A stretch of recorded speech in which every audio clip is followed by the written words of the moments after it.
تو وہ ٹھہرے اور صبح کے وقت وہ نکلے.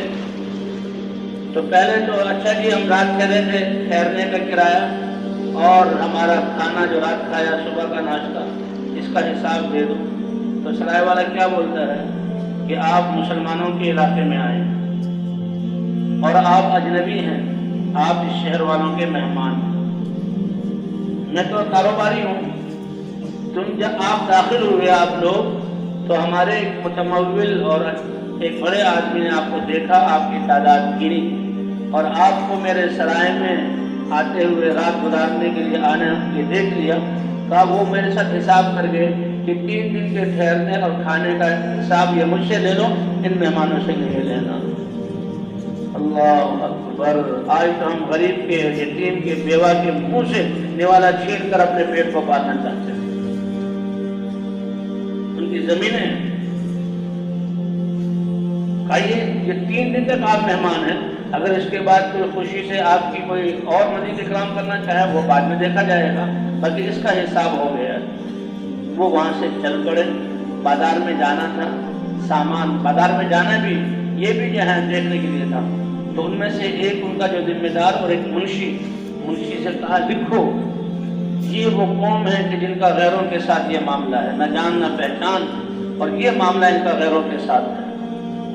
اور ان کا تو بنیادی پیسے آنے والوں, یہ ہوٹل کیوں بنے ہوئے ہیں, یہ ریسٹوران کیوں بنے ہوئے ہیں کہ ان کی جیب میں جتنے پیسے وہ بھی لے لو, خون بھی دوس لو. کہ یہ ہے مسلمانوں کا. رزق دینے والی ذات کون سی ہے؟ اللہ کی ہے.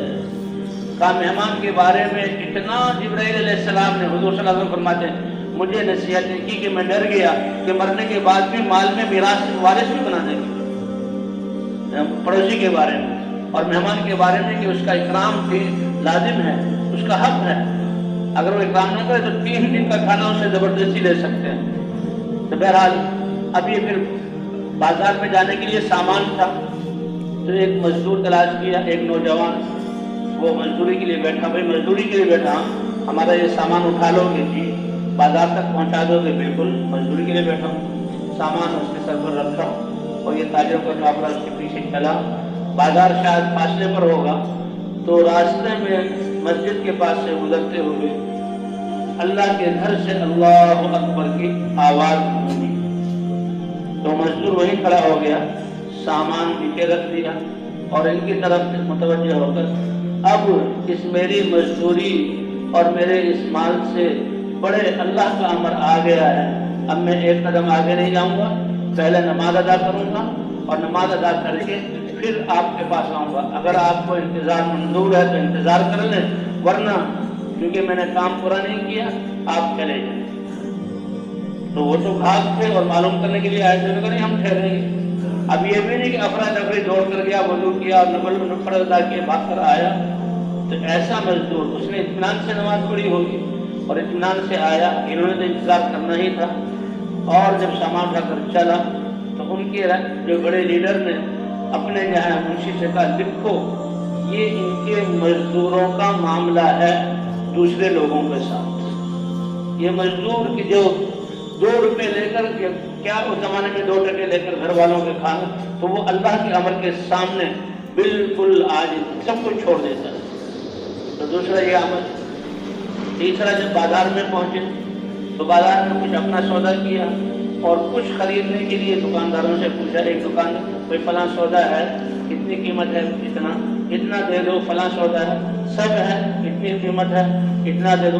دکاندار کہتا ہے آپ لوگ اجنبی معلوم ہوتے ہو, آپ باہر سے آئے ہو, سودا یہی ہے میرے پاس, قیمت بھی یہی ہے, لیکن برائے مہربانی وہ سامنے جو میرا پڑوسی دکاندار ہے نا, آپ اس سے سودا لے لیں.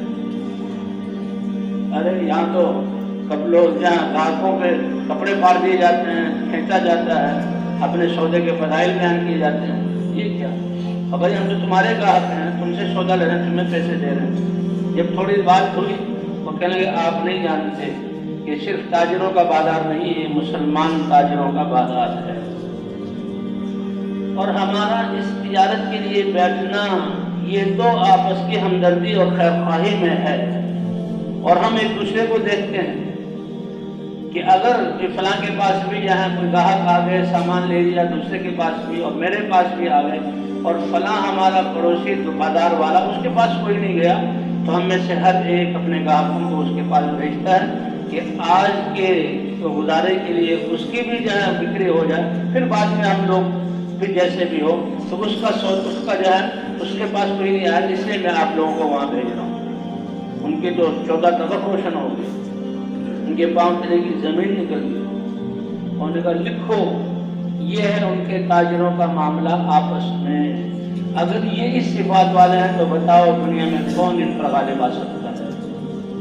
اور بھئی یہ ہماری چیزیں تھی، اللہ کے رسول، حدیثیں، قرآن، یہ سارے کوئی ایسا حکم نہیں جس میں اللہ کا امر، نبی کا سنت، ہمدردی، خیرخواہی آپس میں ایثار کی بنیاد پر نہ ہو۔ ہر وہ معاملہ جس میں جھگڑا ہو اللہ اور اللہ کے رسول نے حرام قرار دیا۔